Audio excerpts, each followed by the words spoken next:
sekitar tahun 50, seorang pengusaha yang lebih dulu sebenarnya berkembang, tenun ATBM itu ada di Pulau Jawa, terutama di Bandung. Nah itulah, kemudian teknologi itu masuk sekitar tahun 50-an ke Kabupaten Wajo ini, lalu kemudian berkembang sampai hari ini untuk pembuatan kain-kain yang lebih pemanfaatannya lebih luas, misalnya untuk busana, bahkan untuk interior. Itu bisa diproduksi dengan ATBM yang lebar kainnya lebih lebar daripada kain gedogan itu yang hanya sebatas 60 cm. Kalau tenun ATBM itu sampai hari ini sudah ada lagi pengembangan baru, bisa mencapai 150 cm.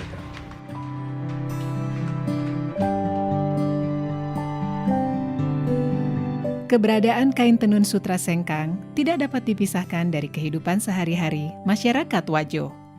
Bahkan di tahun 70-an, tenun sutra seolah mempunyai keistimewaan tersendiri saat hari raya tiba.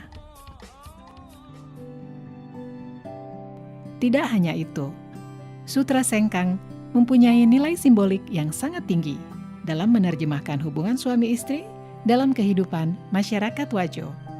Secara tradisi kita lihat orang yang baru kawin itu ya, sebelum duduk di pelaminan maka harus dimasukkan dalam satu sarung yang artinya bahwa dia itu harus rapat ikatannya dan tidak ada yang sudah mengikat dalam rumah tangganya bagaikan orang di dalam sarung, tidak boleh mengungkap rahasia rumah tangganya walaupun kepada siapa karena sudah masuk dalam satu sarung. Lalu sarung itu dijahit dalam artian sebagai simbolik untuk tidak ada lagi yang akan membicarakan rahasia, kelemahan dan kelebihan di dalam rumah tangga itu. Tahun 70-an saya masih dengar semua orang kalau lebaran pasti pakai sarung sutra. Kalau hari lebaran itu bunyinya sarung sutra, kalau di masjid orang berdiri untuk salat semua pasti terbunyi kedengaran sebagai kain sutra.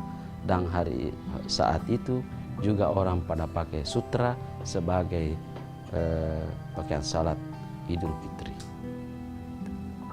Lalu yang kedua yang saya lihat, orang Wajo itu biar sebagai ibu rumah tangga dia memenuhi kebutuhan suaminya, memasak, memelihara anak, juga dia masih melakukan aktivitas itu dan tidak ada yang terabaikan, semua jadi.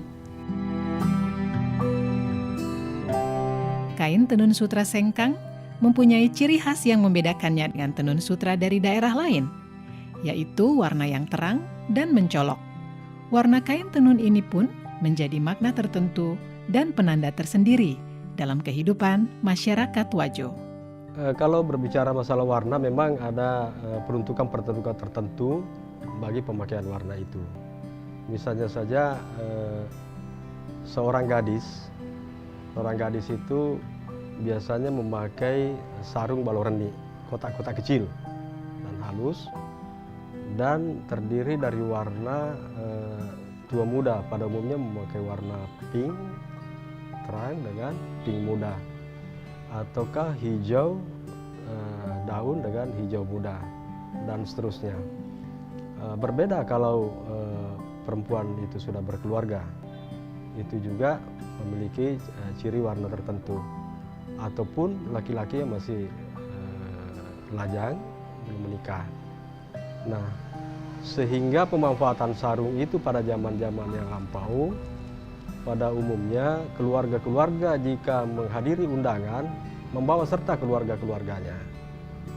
Jika suatu keluarga memiliki anak laki-laki, itu dibawa serta dalam suatu acara pesta pernikahan, dan dipakaikanlah sarung yang menandakan bahwa si anak ini masih bujang. Di keluarga lainnya juga mungkin membawa anak gadisnya yang juga memakai sarung yang menandakan bahwa dia masih masih gadis. Ya, sehingga kadang-kadang terjadi perjodohan setelah acara itu, karena pada saat berkumpul orang-orang sudah bisa melihat, oh si keluarga ini ada memiliki anak laki-laki yang masih bujang, keluarga ini masih memiliki anak yang masih gadis. Jadi ada warna khusus untuk kalangan bangsawan, warna hijau karatong, kalau di sini kan hijau datu, itu dikhususkan untuk kalangan bangsawan. Ada warna kuning, ada warna merah, ada warna ungu. Itu ada tempat-tempatnya bahwa kalau warna ini kalangan ini yang bisa, umur sekian yang bisa pakai. Itu dulu, tapi sebagian sekarang masih daerah di Tanah Bugis masih pertahankan itu. Sebagian juga tidak pertahankan lagi. Selain warna, motif khas kain tenun sutra sengkang juga menjadi ciri khas yang telah ada sejak ratusan tahun silam. Meski seiring berjalannya waktu, motif-motif ini mengalami modifikasi. Sebenarnya motif-motif yang tercipta itu tidak terlepas daripada karakter orang Bugis Wajo itu yang berada dalam pemerintahan yang demokratis, walaupun pemerintahan itu kerajaan. Itu yang tercipta di masyarakat karena begitu leluasanya, begitu bebasnya orang mencipta, sehingga tidak ada batasan bagi mereka seniman-seniman perajin tenun ini untuk mendapatkan inspirasi yang lebih luas lagi, yang kemudian diimplementasikan ataukah dibuat dalam bentuk motif pada tenunan itu. Yang mencirikan kekhasan daripada lipas sabbe atau sarung sutra sengkang itu terletak pada tumpalnya. Tumpal itu biasanya berbentuk garis-garis vertikal ataupun berbentuk motif kembang, tetapi pada umumnya dan harus dalam hitungan ganjil. Misalnya kalau dia garis vertikal, hitungannya pasti selalu ganjil, dan di tengah-tengahnya ada garis yang lebih tebal yang disebut datu. Dalam bahasa Bugis, tumpal itu disebut kafala lipa. Jadi kalau sarung Bugis itu mutlak harus ada kafala. Di dalam kafala itu atau tumpal itu ada satu garis tebal yang disebut datu. Itu tidak boleh sama ukurannya dengan garis-garis yang ada di sampingnya. Begitupun sekalipun itu misalnya dalam bentuk kembang tumpalnya itu, misalnya modifikasi motif kotak, katakanlah ini balok tengah, kemudian tumpalnya berbentuk kembang-kembang kecil. Hitungannya selalu ganjil, 1, 2, dan 3. Tetapi dalam penempatan garisnya itu harus ada di tengah-tengahnya itu berbentuk garis besar atau lebih tebal ukurannya, lebih lebar ukurannya dibandingkan garis-garis yang ada di sampingnya. Ya, motif ini namanya balomakalu atau motif melingkar. Posisinya dalam posisi horizontal. Sarung ini diproduksi kurang lebih 50 tahun yang lalu. Jadi motif makalu ini menggambarkan hubungan antara manusia dengan manusia dalam kehidupan sehari-hari. Kalau dalam agama Islam disebut hablum minan nas. Motif ini namanya balotetong atau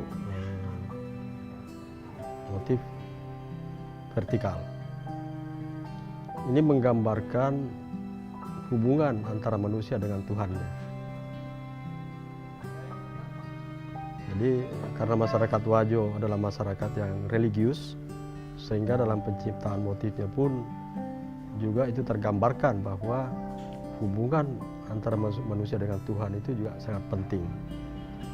Sehingga terciptalah balotetong ini. Motif ini namanya baloreni atau motif kotak kecil.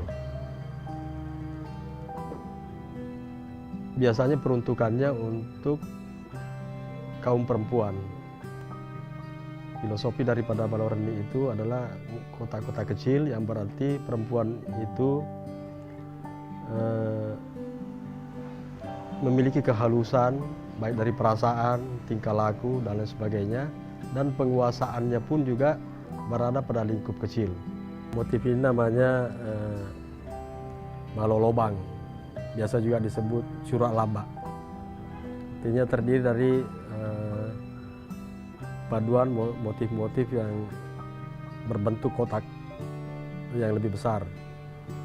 Motif ini namanya motif atau balom mapagiling. Teknik menenunnya dipadukan dua teknik sekaligus. Ini teknik tenun ikat dengan teknik subi. Subi ini biasanya dipakai pada teknik pembuatan motif lagosi atau kembang-kembang lainnya. Mirip dengan teknik songket yang digunakan di Sumatera ataupun Kalimantan. Selain motif-motif yang memiliki filosofi yang syarat dengan adat istiadat, ada juga motif lagosi yang beberapa tahun belakangan mempunyai tempat istimewa bagi para pecinta kain tenun sutra sengkang. Motif lagosi diibaratkan sebagai perlambang cinta dan harga diri seorang perempuan Bugis. Motif lagosi itu terjadi sekitar tahun 1930. Ketika itu secara besar-besaran masyarakat Wajo, kaum lelakinya itu banyak yang merantau, seperti misalnya ke Malaysia, ke Sumatera, di Kalimantan, dan daerah-daerah lainnya. Nah, sehingga perempuan-perempuan yang ditinggal oleh suami untuk menjaga diri, itu melakukan aktivitasnya kebanyakan di rumah dengan menenun. Dari situlah kemudian muncul inspirasi, kerinduan mereka akan kembalinya sang suami, maka ditenunlah motif-motif lagosi itu yang berbentuk setangkai kembang. Itu perlambang cinta yang terus dijaga, sekalipun bertahun-tahun ditinggal oleh suami.